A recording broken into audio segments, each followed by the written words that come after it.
you're not aware, we are going through this book called Start With Why.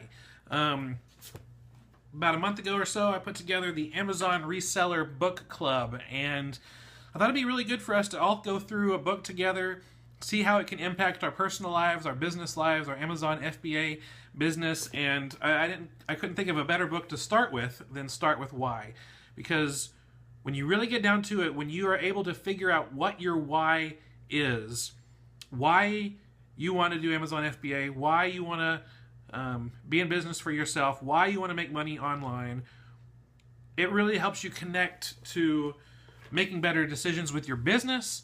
It helps you make better decisions in your personal life, because it really comes down to why. So many people focus on the what. What do I do?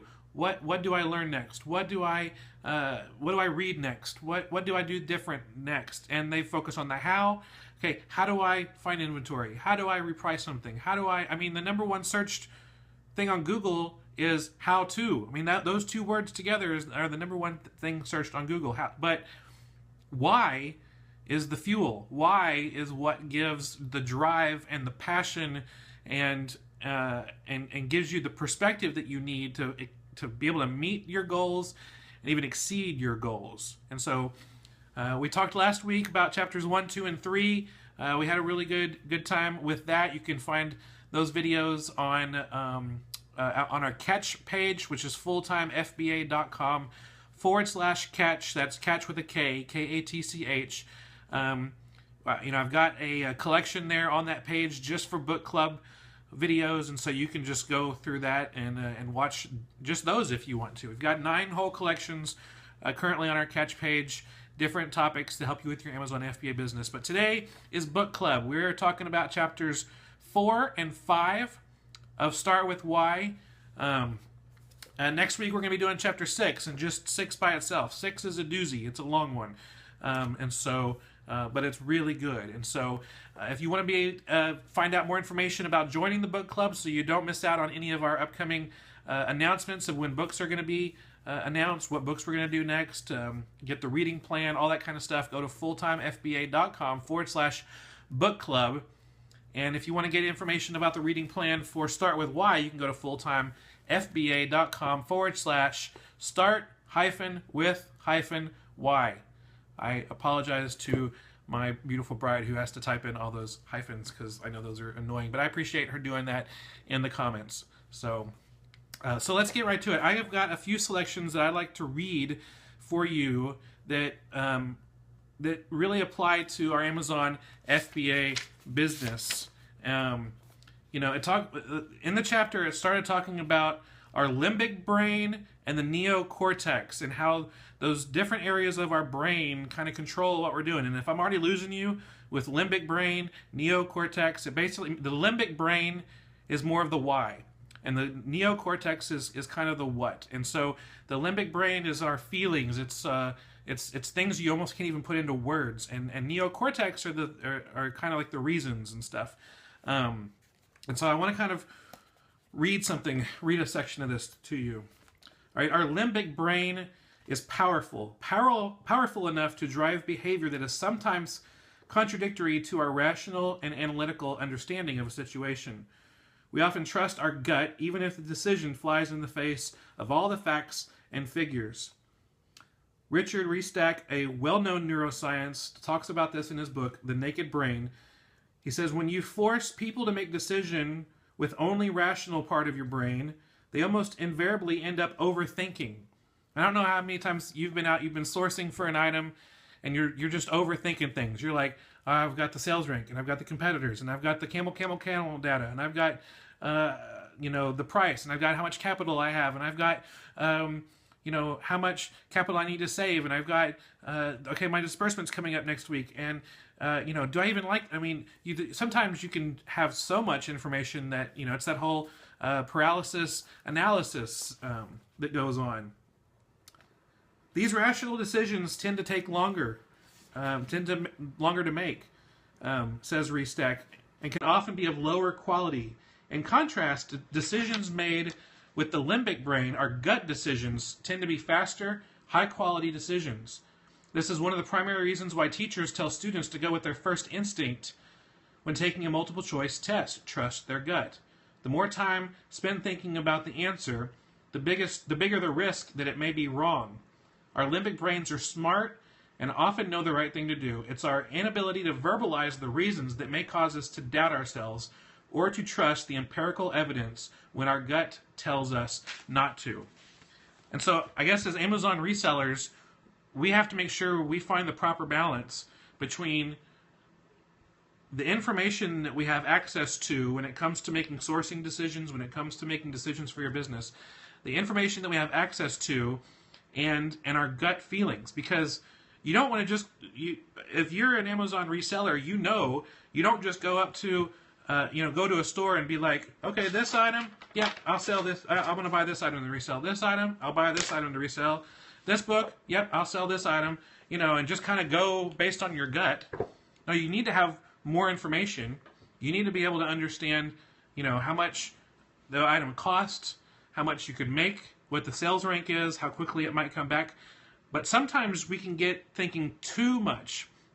And so I think with being an Amazon reseller, if we spend too much time thinking about something and we realize I just can't make up my mind, I think that's when I kind of go back to, okay, what was my gut feeling at the beginning? What was my gut? Did I feel good about this at the very beginning before I decided to add 15 layers of information? Or was I not feeling it at the beginning and now I'm trying to convince myself to buy it because, hey, I've been in the store for an hour and I've only found 2 things and maybe I'm trying to convince myself to buy it so that I can actually, come out of the store with a decent haul. There's so many different things. We want to make sure that when we're starting to overthink things that we can kind of limit ourselves and kind of go back to our gut. So that's one thing that really stood out to me. Another thing that the author Simon Sinek says in the book Start With Why, we make decisions all day long, and many of them are emotionally driven. Rarely do we sift through all the available information to ensure we know every fact, and we don't need to. It's all about degrees of certainty. Former Secretary of State Colin Powell said, I can make a decision with 30% of the information. Anything more than 80% of the information is too much. And so while information can be power, it can also really just kind of, stall you. Too much information could really, hinder you. And I know information is important, but it's about choosing the right information to make your decisions on. There's always a level at which we must trust ourselves or those around us to guide us. We don't always feel we need all the facts and figures. And sometimes we may not be able to trust ourselves to make a certain decision just yet. And so it's just something to think about when you're out sourcing, when you're out deciding what you're going to do with your Amazon FBA business. Go with your gut, do what you think feels good, feels right, as long as you have the main key components of the information. You don't want to just do it for no reason. You want to have some of the reasons why. But sometimes it can be hard. Sometimes you're like, you know what? I just feel really good about this. There's times where, I'm out sourcing and I find a $10 item that's selling for $30 on Amazon, but I see Amazon's also in stock. And you know what? There's 10 of them here at the store. I can pretty much double my money if I sell it on Amazon, but Amazon's in stock too and selling it. Maybe they'll share the buy box with me, maybe they won't. Okay, there's 10 of them. I'll just buy one of them and see how that goes. And then I come home and see how it goes. I send it into Amazon. It sells the day that it hits the warehouse. And I'm like, I should have bought more of them. My first instinct when I first saw them all was to get them all. But the more I started to think about it, the more I realized, I hate competing against Amazon. And this is a $10 item. If I buy all 10 of them, that's investing $100. Do I really want to put $100 into something that might just sit there too long? And I ended up talking myself out of it. And now I'm kicking myself for like, I wish I would have got them all. So it's just something to think about. This is something else that kind of goes back to maybe why you even started your Amazon FBA business, and maybe you have a full-time job right now, working with a business, working for somebody, and you're thinking about taking the jump to Amazon as a full-time job. This kind of is talking to you a little bit. It says, the power of the limbic brain is astounding. Not only does it control our gut decisions, but it can influence us to do things that seem illogical or irrational, like leaving the safety of home to explore faraway places, like crossing oceans to see what's on the other side, like leaving a stable job to start a business in your basement with no money in the bank. Most people would look at these decisions and say, "That's stupid, you're crazy. You could lose everything. You could get yourself killed. What are you thinking?" It's not logic or facts, but our hopes and dreams, our hearts and our guts that drive us to try new things. And again, I think it all comes down to making sure we have the right balance, because we don't want to make decisions that are stupid, that could get us killed, but there are some times that there are risks worth taking. Like when it comes to jumping from a full-time job to working with Amazon and doing that full-time, there's some people, they need to make sure that they've got savings set up. This is what I recommend. I recommend people have 3 to 6 months of living expenses saved up. I think it's a good idea to start small and to kind of grow, and don't leave your business until you start finding success with Amazon FBA. And some people need to do that. Some people, have spouses that need that slow transition for them to be able to fully support transitioning from a full-time, business job to full-time FBA. But you know what? There's some people out there, the only way they're going to be able to make the transition is for them to cut ties completely and have it so that success is your only option. Where you're out there and you risk it all, and you're like, I'm going to do this. And, I don't think that's the safest way, but for some people, that's the only way they're going to be successful. Again, I think the most thing is to find the proper balance. You want to be able to make sure that you're making smart decisions that aren't going to impact your family in a negative way, impact your finances in a negative way, impact you in a negative way, but you also need to understand the situation as best as you can so you can take the right kind of risks. Because I would not suggest anybody who's married, has kids, has debt, or anything like that to just completely cut ties with their full-time regular job to go full-time FBA. I don't think that's a wise thing to do. But there's a handful of people out there, that's the only way that they're going to be able to do it. So not what I recommend, but some people, it works. So, I do need to also clarify, there's a thing in chapter 4 that talks about, Mac users versus PC users, and I think, I understand what he's saying. I don't know if you've read this part yet, but it talks about how loyal Mac users are. My wife and I, we love Macs. We've got the iPad, iPhone, Mac computers. We've, iMac desktop. We've got all those.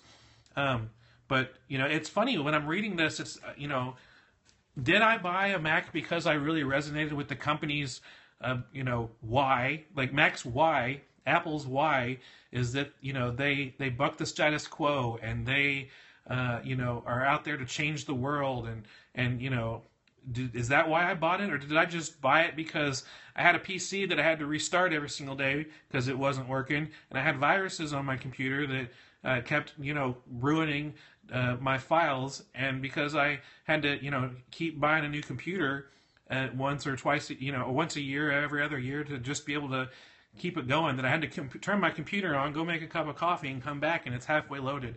That's how I felt with my PC, but with my Mac, I'm like, oh, it actually works. It works awesome.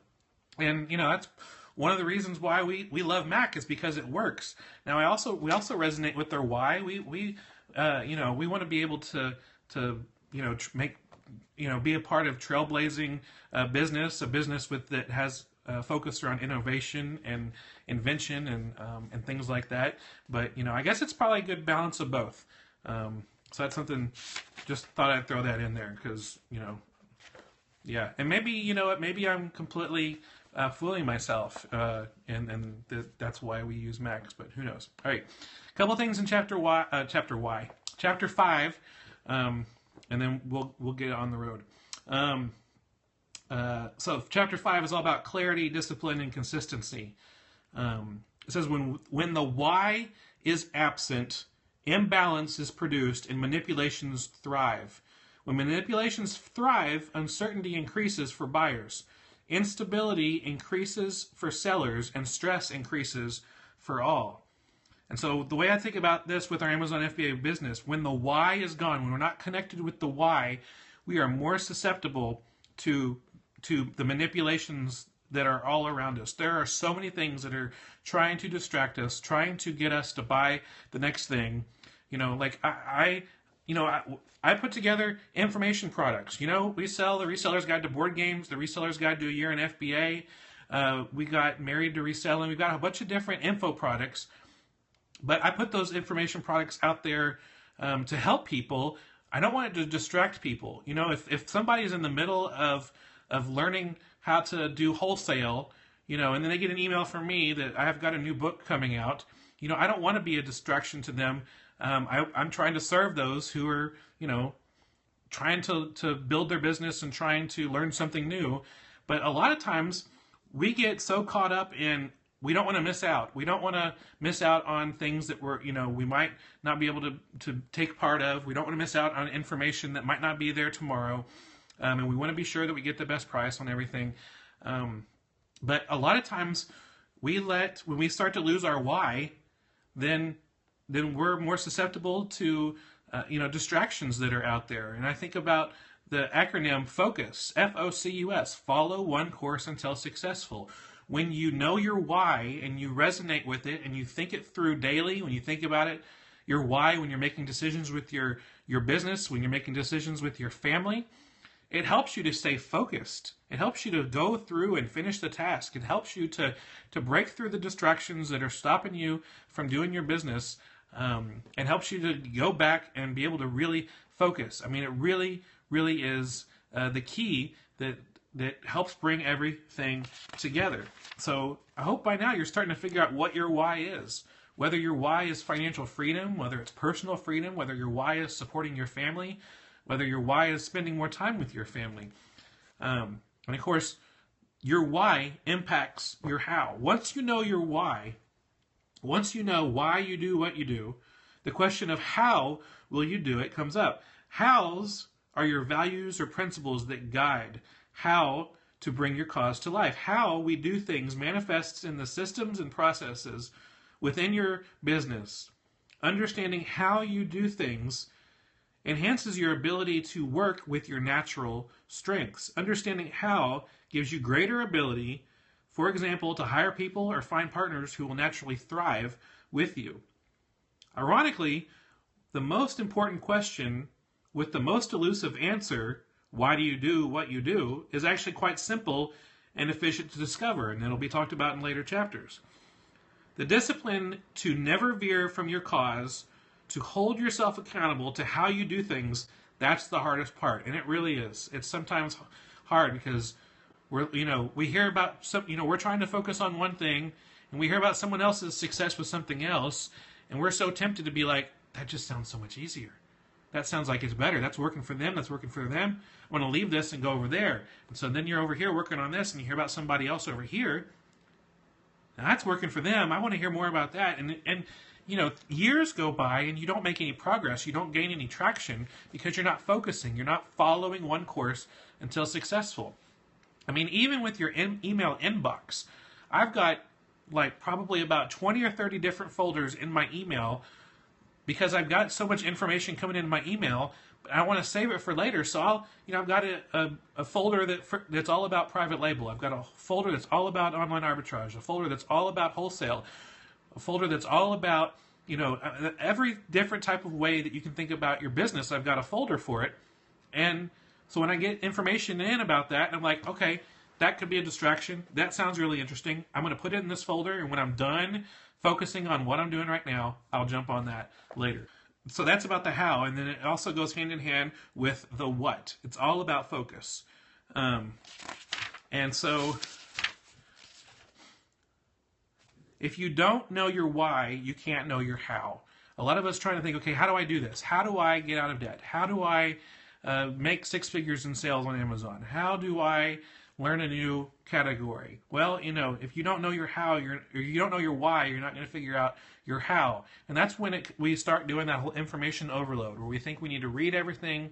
And in fact, I think one of the if you're ever experiencing information overload, most likely it's because your mind is looking for a distraction from your why.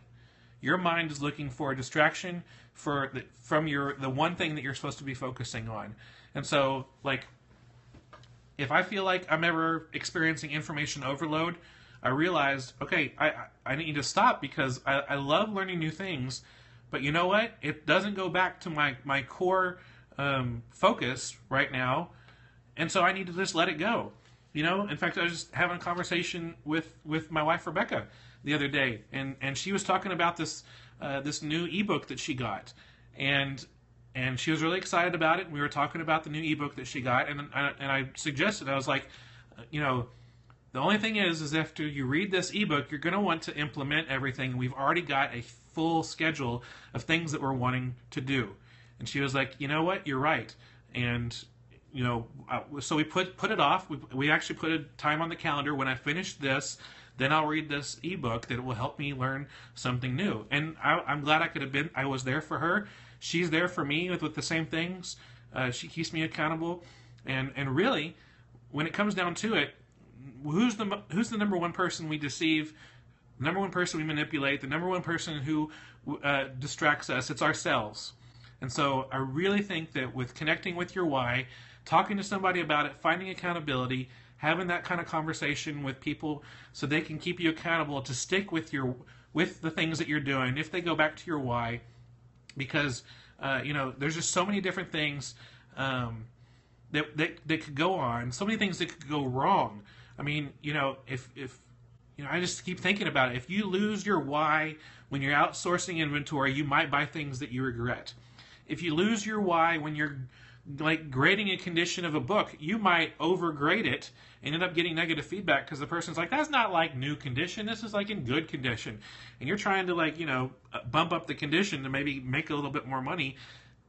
But if making money is your why, that's just not going to go hand in hand.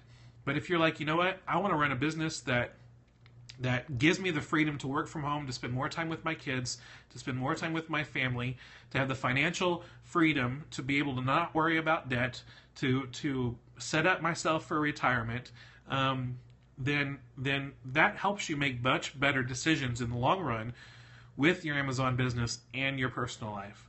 And so that's just a few things that really jumped out at me on chapters 4 and 5 from Start With Why. We're going to continue meeting every single Thursday afternoon right here on Periscope. Again, we're looking into maybe our next book we can get on a platform where there's a lot more interaction. You know, I've appreciated the hearts and all. I've appreciated the comments. But I also want to have interactions. I want you to tell me what you like about the book, what really stood out to you. And you can do that now by going to fulltimefba.com/Facebook. That takes you to our Facebook group page. You know, put you know, what your favorite parts of the book. You know, type out, put hashtag book club in the Facebook group, and share the things that you're learning, the things that are really standing out to you, because I know other people will be able to learn from that, and maybe other people who haven't read the book yet, or maybe are behind, that might encourage them to keep reading. And plus, you know, you're just getting my perspective on this. If you're able to share your perspective, I want to hear what you have to say and what you're learning, because you're going to be picking up things out of this book that I'm not. And I want to be able to learn as much as I can about it. So I want to hear from you. fulltimefba.com/Facebook takes you to the Facebook group page. Put hashtag book club in your comment so that it's easily found. And it'd be a lot of fun. So again, if you're not in the book club yet, fulltimefba.com/book club. It's free. You know, the book club is free. Getting the information. You know, you just find a way to get the book, whether it's a library book, Amazon download, or whatever. So be sure you check into that. That's all for today. Thank you so much for watching. I appreciate it as always. You know, if you're looking for any of the links that we talked about during this video, you can find those in the description below. And if you like the video, I'd appreciate a thumbs up. And if you have a comment or a question, you can do that below too. I'd always like to hear your thoughts on what we talked about today. And if you want to be sure you don't miss out on any of our upcoming videos, be sure you subscribe to this channel. We have videos uploaded all the time to help you start making more income on Amazon FBA. And if you want to find out more about selling on Amazon FBA and turning part-time hours into a full-time income, go check out our blog, fulltimefba.com. When you subscribe, you'll get a couple of free PDF downloads that will help your business on Amazon become that much easier. And the blog is filled with over 100 blog articles that have tutorials, experiments, walkthroughs, teachings, tutorials, lots of stuff that will help you make more money on Amazon. Anyway, this has been Stephen Smotherman. I hope you have a great day. I'll see you soon. Bye.